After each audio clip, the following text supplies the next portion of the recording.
Jimmy Young was one of boxing's most talented heavyweights who shocked the world by defeating George Foreman. He went from being a club fighter in Philadelphia to outboxing Muhammad Ali in a controversial decision loss that many thought he won. In 2005, at just 56 years old, this underrated legend would pass away. 20 years later, one question remains unanswered. Why is Jimmy Young not in the Hall of Fame? In 1962, Jimmy Young was born and raised in the bustling streets of Philadelphia, where a stolen transistor radio would change the trajectory of his life and shake the boxing world to its core. On those rough Philly corners where every block held its own story, Young wasn't looking for glory. He was just tired of being pushed around. When those older kids snatched his radio, something snapped inside him. But instead of seeking revenge, Young did something unexpected. He walked into the local police athletic league gym, where the rhythmic sound of speed bags and the sharp crack of leather on leather would soon become the soundtrack to his life. Every Friday night, while other teenagers were out on dates or hanging with friends, Young sat glued to his TV set, studying the poetry in motion that was Sugar Ray Robinson. He didn't just watch those fights, he absorbed them, his eyes tracking every feint, every combination, every subtle shift of weight. The Police Athletic League program became his second home, and before long, the skinny kid who just wanted his radio back was transforming into a force to be reckoned with, capturing 2 New Jersey Golden Gloves titles. But life has a way of throwing hooks when you're looking for jabs. Unlike many boxing prodigies who transition smoothly from amateur glory to Olympic dreams, Young's path took a grittier turn. The sweet science couldn't put food on the table, at least not yet. So he became a man of many trades, his days a carousel of different jobs, hauling cargo under the hot sun, navigating Philly's streets behind the wheel of a delivery truck, sorting through mountains of laundry, and learning the precise art of welding from his father. There's something poetic about a fighter learning to weld. Both require steady hands, precise timing, and the ability to join pieces together under intense pressure. Young's father, passing down this trade, was teaching him more than just a skill. He was showing him how to survive, how to adapt, how to make something strong out of separate pieces. By 1969, at just 21 years old, Young wasn't just fighting for himself anymore. With a wife and 2 children looking to him for support, every early morning alarm, every long shift, every weekend training session carried extra weight.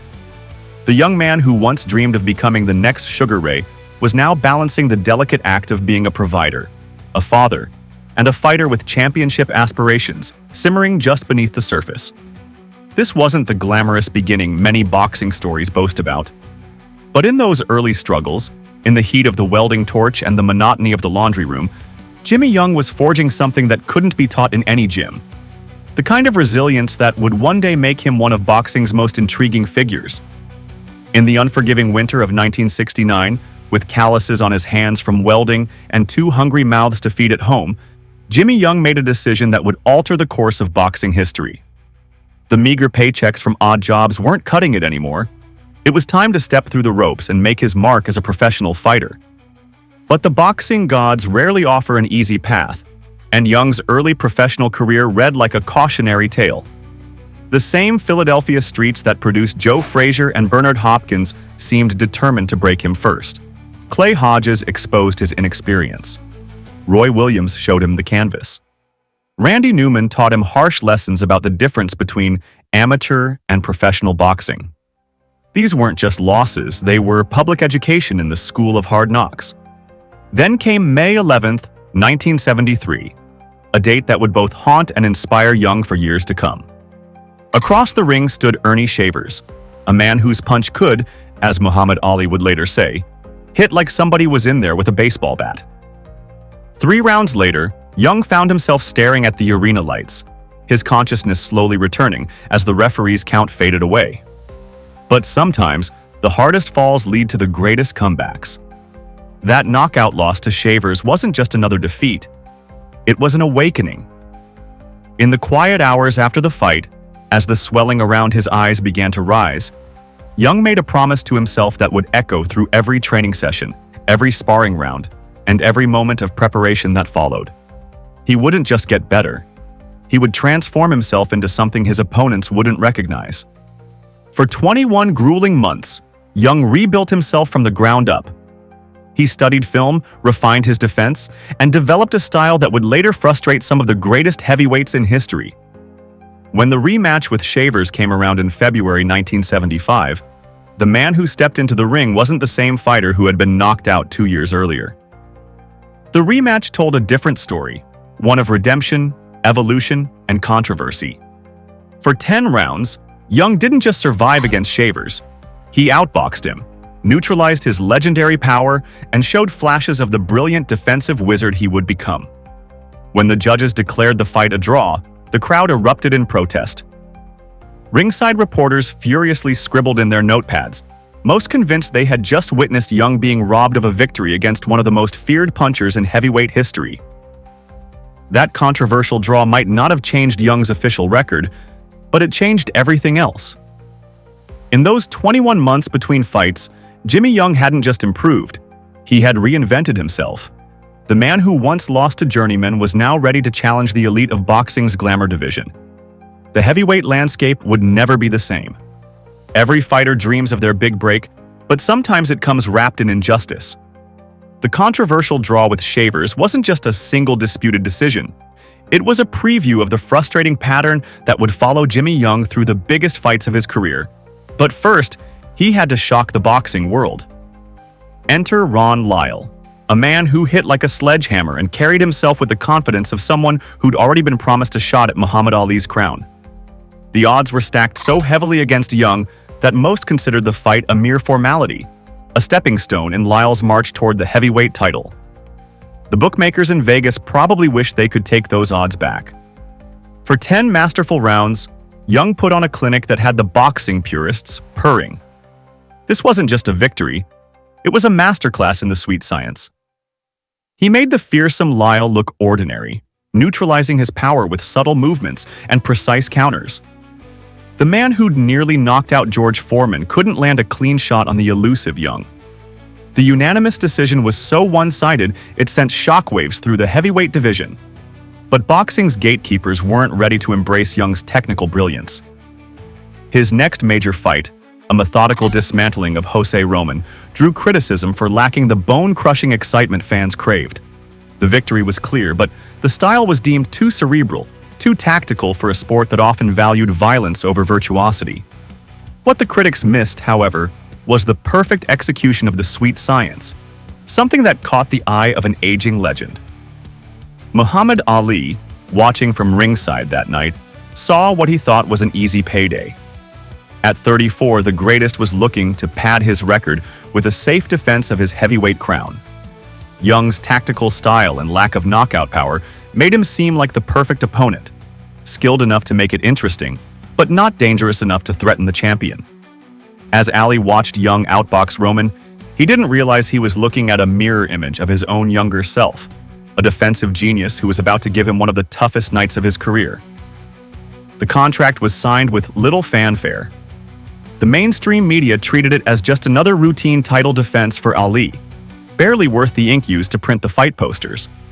But in Philadelphia's gritty gyms, where Young had honed his craft, whispers began circulating. Those who had seen him evolve, who had witnessed his transformation from a raw prospect to a defensive wizard, knew something the rest of the world didn't. Jimmy Young wasn't coming to be another name on Ali's record. He was coming to make history. Little did anyone know that this routine title defense would become one of the most controversial chapters in heavyweight boxing history. And Jimmy Young was about to prove that sometimes the easiest marks are the ones that leave the deepest scars. It'll be a good fight, and I predict a victory on April the 3rd next month. Since there's so much color folks in Washington, I want the brothers to have a chance to see me before I retire. Landover, Maryland, April 30th, 1976. A date that should be etched in boxing history but is often overlooked. As Muhammad Ali stepped onto the scale, eyebrows raised across the arena. 230 pounds, the heaviest he'd ever been for a fight. The champion's body told a story of preparation, or rather, the lack of it. This wasn't the sculpted physique that had danced through the rumble in the jungle. This was a champion who believed his own legend a bit too much. Across town, In a modest gym where the mirrors were clouded with decades of fighter's breath, Jimmy Young was putting the finishing touches on a masterpiece 3 months in the making. While Ali lounged, Young studied. While the champion relied on reputation, the challenger crafted a blueprint that would turn boxing's hierarchy on its head. When the bell rang, what unfolded was nothing short of tactical genius. Young wasn't just fighting Ali. He was haunting him with shadows of his own prime. The shoulder roll, the rope work, the quick-fire combinations. These were Ali's weapons, now being turned against their creator. Every time Ali thought he had Young cornered, the Philadelphia fighter would slip away, leaving the champion punching at ghosts. The rope-a-dope, Ali's famous strategy that had undone George Foreman in Zaire, became Young's canvas for innovation. But Young added his own artistic flourish, a defensive maneuver so unorthodox, it bordered on brilliant. When caught on the ropes, he would slip his head outside them, making it legally impossible for Ali to hit him. It was the kind of move that showed both deep understanding of boxing's rulebook and the creative genius to exploit it. As the rounds progressed, the unthinkable began to unfold. The greatest found himself in an unfamiliar role, the aggressor who couldn't catch his prey. Young would burst forward with precise combinations, then vanish before Ali could counter. He was fighting in a rhythm Ali couldn't match, creating angles the champion had never seen. The student wasn't just using the master's techniques, he was improving upon them. The Muhammad Ali who had dazzled the world with his footwork and reflexes was now plodding forward, his career-heavy weight becoming more burden than advantage. Young had forced him into a chess match where all the pieces seemed to move according to the challenger's will. Every time Ali tried to seize control of the fight's pace, Young would reset it with clever movement and strategic clinching. In the corner between rounds, Ali's legendary trainer Angelo Dundee could be seen gesturing frantically, trying to solve the puzzle that Young presented. But how do you counter a fighter who's beating you at your own game and adding new wrinkles to it? The man who had proclaimed himself the greatest was being schooled by a fighter who had learned his lessons all too well. Inside a smoke-filled Capitol Center arena, as the final bell echoed through the rafters, an uneasy silence fell over the crowd. Those who had come expecting to witness another chapter in Ali's glory had instead seen 15 rounds that threatened to rewrite boxing history. Now, they waited for the moment of truth. When the decision was announced in Ali's favor, the reaction was immediate and visceral. Veteran boxing writer Dick Young, who had covered the sport's biggest moments for decades, sat at ringside shaking his head in disbelief. His scorecard told a story drastically different from the official verdict. 11 rounds to 4, a dominant performance. For Jimmy Young, this wasn't just a close fight that could have gone either way.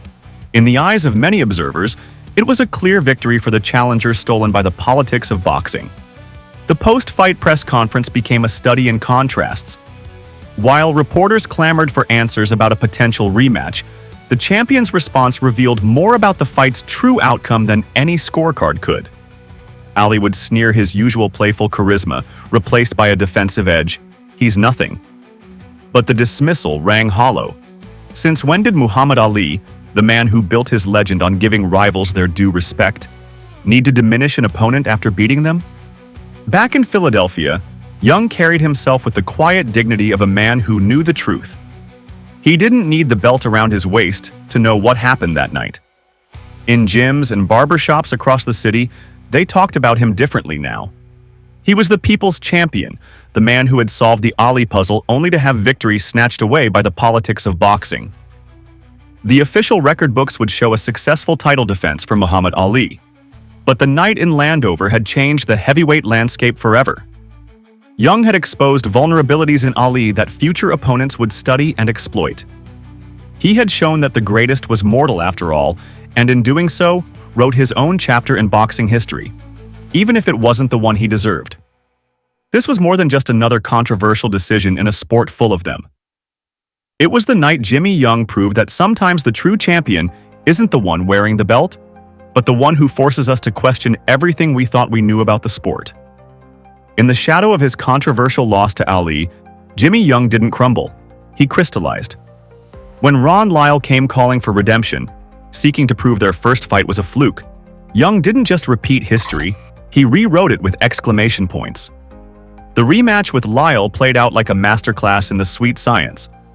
If their first bout showed Young's technical brilliance, the second revealed a fighter who had somehow elevated his game even further. In the fifth round, the defensive specialist showed he could bang too, rocking the granite-chinned Lyle with a combination that had the crowd on its feet. It was like watching a matador who decided to charge back at the bull, and it worked magnificently. For the remaining rounds, Young painted another masterpiece, making one of boxing's most feared punchers look ordinary once again. But what happened 4 months later would send shockwaves through the boxing world that still reverberate today. George Foreman, the man who had terrorized the heavyweight division, who had sent Joe Frazier crashing to the canvas 6 times in 2 rounds, who had made champions look like amateurs, was next. While most saw Young as just another stepping stone in Foreman's quest to reclaim the heavyweight crown, those who had been paying attention knew better. The stage was set for what would become more than just a fight. It was about to become a legend. In the steamy heat of Puerto Rico, Young was preparing to do something that would transform him from a brilliant boxer into an immortal one. The man who had nearly defeated Muhammad Ali was about to face his date with destiny, and George Foreman had no idea what was coming his way. The San Juan heat hung thick in the arena that night, but the real pressure was coming from George Foreman's fists. For 6 rounds, Young had masterfully navigated Big George's attempts to bend, and sometimes break, the rules. Each rabbit punch, each shoulder charge, each attempt to bully was met with Young's composed professionalism. But in the 7th round, everything nearly came crashing down. It started with a left hook that made Young's legs wobble. Then came the avalanche, Foreman unleashing the same devastating combination of punches that had destroyed so many others. The arena held its breath as Young absorbed shot after shot, his consciousness flickering like a candle in the wind. Through the fog of impending darkness, Young could barely make out his opponent's shape.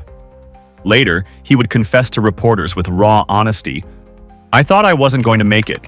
If he would have gotten a few more shots in, I would have been through." But then something remarkable happened, something that would go down in boxing lore. In that moment of crisis, Young made a discovery that would change everything. As the storm of punches began to slow, a realization cut through his dazed mind like a bolt of clarity. The most feared puncher in heavyweight boxing had punched himself out. The legendary George Foreman, who had terrorized the division with his awesome power, had emptied his arsenal. What happened next was nothing short of poetic justice. The hunter became the hunted. Young, who had spent his career being underestimated, being labeled a defensive specialist, now turned predator. With the precision of a surgeon and the timing of a master, he began to pick apart the exhausted former champion. Each punch Young landed told Foreman the same story. The tables had turned, and the night of the upset was just beginning. This wasn't just fighting anymore, it was redemption in motion. Every punch Young threw carried the weight of those controversial decisions, those nights when his brilliance went unrewarded. And now, against the most intimidating force in heavyweight boxing, Jimmy Young was about to author the defining chapter of his career. When Young stepped into the ring with Ken Norton on November 5, 1977, it wasn't just another fight, it was a chance to cement his place among boxing's elite. The winner would get a shot at the WBC heavyweight crown, and Young, riding high from his victory over Foreman, seemed destined for that opportunity. The early rounds played out like a masterclass in Young's style. His technical brilliance was on full display as he built a lead on the scorecards, making the powerful Norton look ordinary. The man who had broken Muhammad Ali's jaw years earlier found himself chasing shadows, his vaunted power neutralized by Young's defensive wizardry. But Norton, a warrior who had been through countless wars, wasn't finished. As the fight entered its championship rounds, he found another gear. The momentum shifted like a tide coming in, with Norton surging forward to claim 5 of the final 6 rounds.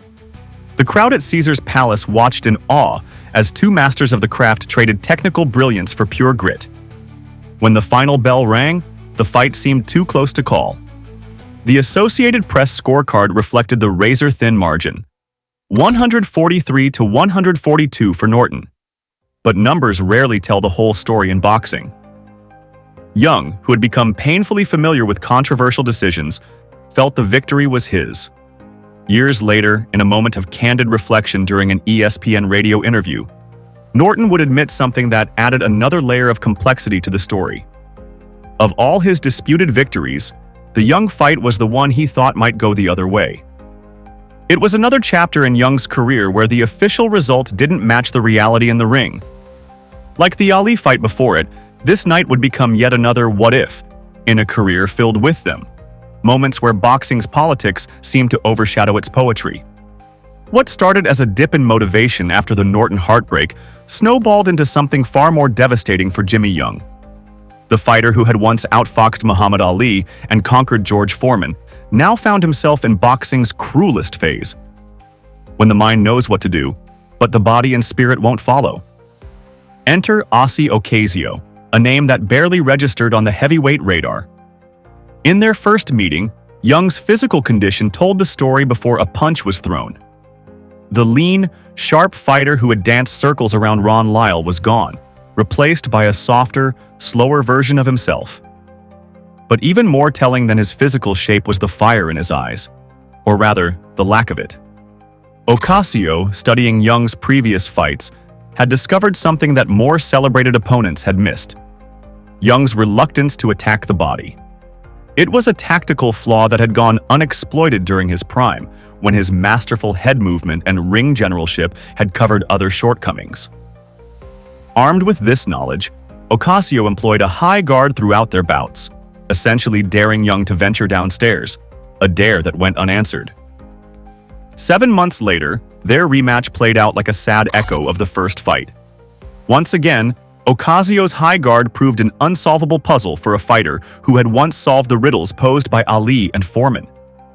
The man who had been robbed against champions was now legitimately losing to contenders, and the boxing world witnessed something rare and painful: the rapid decline of a master craftsman who had lost his passion for the craft. These losses to Ocasio weren't just defeats on Young's record, they were symbolic of how quickly fortunes can turn in boxing when the heart goes out of a fighter. The technical genius who had nearly conquered the heavyweight division was watching his legacy slip away, not through devastating knockouts or wars of attrition, but through the quiet erosion of his fighting spirit. For a man who once made Muhammad Ali look ordinary, Young's acceptance of his new role as a heavyweight gatekeeper was a stark reminder of boxing's cruel nature. The scale told the story before each fight. 15, sometimes 20 pounds of extra weight that spoke of diminished dreams and faded ambition. This wasn't the same fighter who had once danced on the edge of greatness. The new generation of heavyweights, Michael Dokes, Jerry Cooney, Greg Page, they all came calling, looking to add a famous name to their resumes. Young's technical brilliance, once sharp enough to frustrate champions, had dulled to a shadow of itself. Each fight followed a similar pattern: flashes of the old magic, but not enough to overcome younger, hungrier opponents. His words to the press carried a resignation that was painful for boxing purists to hear. "It doesn't bother me that people want to fight me just to have my name on their record. I guess that's my role now." Coming from the man who had once outboxed George Foreman and arguably deserved the heavyweight crown against Ali, these words hung heavy with unspoken regret. This final chapter of Young's career wasn't about dramatic knockouts or brutal defeats. It was about something more subtle and perhaps more tragic. A master craftsman who had accepted his fall from technical wizard to test piece for boxing's next generation. The man who once set traps for champions was now the one being fed to lions, a living testament to boxing's cyclical nature where yesterday's contender becomes tomorrow's stepping stone. Looking back, it seemed the Norton decision had done more than just deny Young another title shot. It had broken something fundamental in his fighting spirit, transforming one of boxing's most brilliant tacticians into a cautionary tale about the thin line between greatness and gatekeeping. In boxing's unforgiving landscape, few stories capture the sport's cruel politics better than Jimmy Young's final descent. From club shows to dimly lit arenas, the man who had once mastered the sweet science now served as little more than a name on rising fighters' records. Each loss carried less significance than the last, until the very mention of Young's name shifted from former title challenger to journeyman. George Foreman's assessment cut straight to the heart of Young's tragedy. The moment a fighter accepts the role of opponent, something fundamental changes. It's a psychological line that, once crossed, rarely allows for return. Young's embrace of this role wasn't just a career choice. It was a surrender to the boxing establishment that had never truly embraced him. The truth was written in the margins of boxing history. Young lacked the charisma of Ali, the devastating power of Foreman, the marketability that often swayed judges' scorecards. His technical brilliance, while appreciated by purists, didn't fill arenas or generate the kind of revenue that made promoters take notice. When close decisions needed to be made, Young found himself on the wrong end more often than not. The Norton decision proved to be the breaking point. After years of swimming against the current, Young finally let the tide take him where it would. His acceptance that the deck would always be stacked against him became a self-fulfilling prophecy, transforming one of boxing's most sophisticated practitioners into a cautionary tale.